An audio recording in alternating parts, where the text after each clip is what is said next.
This is my Yamaha R125 owner's review. I got it in blue, I bought it brand new from P&H Motorcycles. And can I just start off by saying their aftercare is absolutely fantastic. I've had no problems with the bike engine wise or anything like that, apart from two problems. The first thing that went wrong was I noticed my tacho was about 500 revs out, 500 revs out, and it made me feel like I was going a lot slower, and you know, so that wasn't good. And they said it was the first time they've ever seen that problem before. Whether that's true or not, I don't know. And the other problem that went wrong, and it's quite a scary experience, is the throttle got stuck. Obviously it flicks back now, look.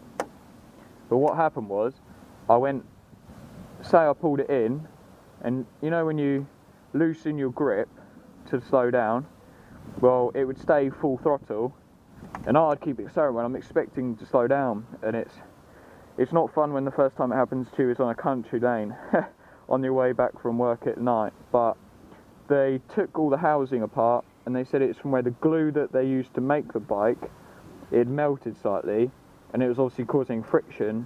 I was causing it to stop, so they scraped that away in 5 minutes and they gave it back to me, and it's absolutely fine. But yeah, I mean, they're the only two problems I've had with the bike.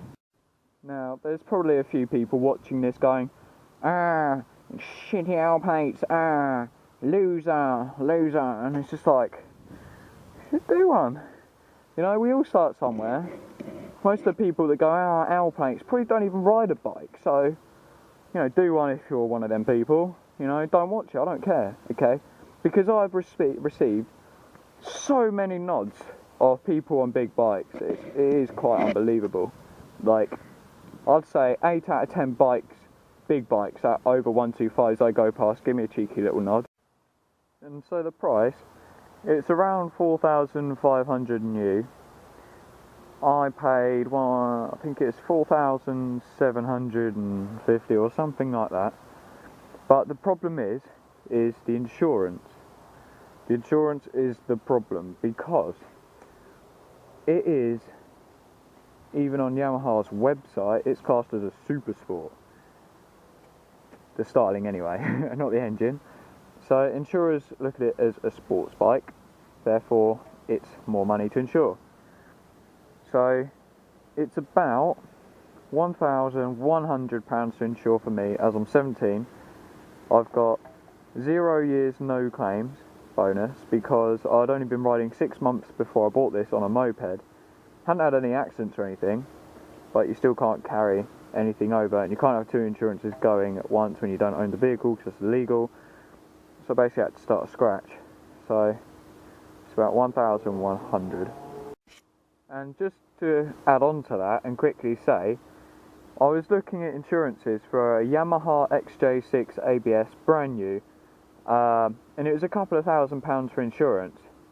Can't remember the exact figure, but that was for the Yamaha XJ6 ABS. Okay, now if you wanted the Yamaha XJ6 Diversion F ABS, which basically the only difference is the screen perhaps, and it had a full fairing, that would add an extra £1,000 to my insurance. My mate James, whose YouTube account is James DMV, he has a KTM Duke 125, and he had that brand new, same 61 plate as this. Now his insurance was, I think it's around £500 or £600 fully comp. That is the difference it makes when you have a fairing on a bike. Now, fuel efficiency.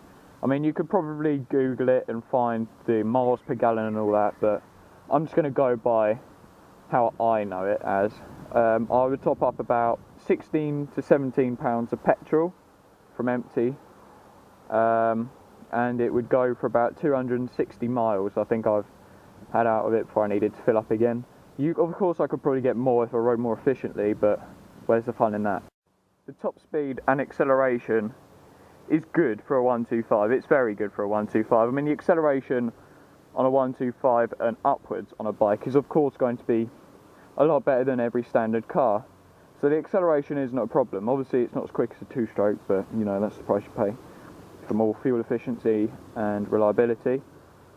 But top speed 83, 84, MCN website says 70 or 75 I think.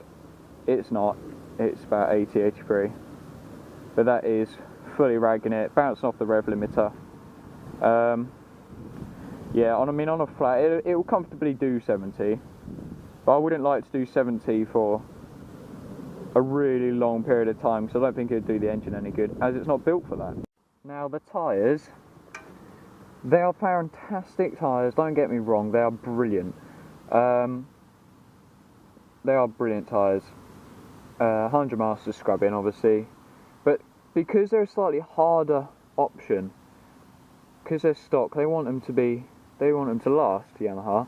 So they chose tyres that lasted a long time, but in the dry, yeah, they're still very good. But in the wet, there is absolutely no feel whatsoever. No feel. Anyone with a Yamaha R125 with these tyres will tell you how terrible they are in the wet. You can just feel the tyre slipping out underneath you in the wet if you lean the slightest bit. It's ridiculous. I mean, you can tell, I think, that I'm more confident on the right side because my chicken strip there is like that. And on the other side it's a little bit more worn down, you know. So I'm just waiting for it to get hot again, and then I can go out, probably get the chicken strips all the way down, or pretty much all the way down. But at the moment, there's no chance. It's not blue sky and sun at all. It's not hot, tyres aren't hot. I've rode here, so that's why. Yeah, there's no grip in the wet. So I'd fully recommend, if you're going to ride in the wet, I'd fully recommend getting, I think they're called Pirelli Sport Demons. A lot of people say they're the best ones. The brakes are very good on this bike. I love them. They're Brembo brakes, so of course they're going to be good quality. Obviously not as good quality as a bigger bike, but for a 125 they are fantastic. Now let's talk about storage.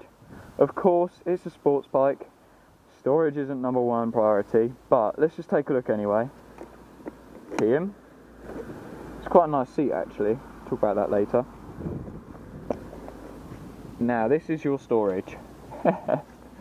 I fit my Oxford Mega, Omega, Thatcher and whatever disc lock in there, as I find it fits well. I mean, if you tried putting it like that it'd move around, but what I do is, you've got this little bit here, I put the thinner bit in and I rest that up against part of the battery, and then it doesn't move around at all. You know, it's very good. And then in here you've got your like sort of muddy grass stand, which you put under the stand to stop it digging in and your bike falling over. I've used that once in all honesty, because I don't really park on grass often. Well, never really. I mean, yeah, that's the storage.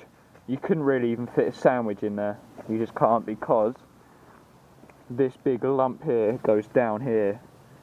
I mean, it came with the Yamaha toolkit, but I don't really use the toolkit, and it's just easier to carry my disc lock in there rather than a pocket. It's just a little bit more handy, I find, to put the disc lock in there, so I put that in there. It fits nicely.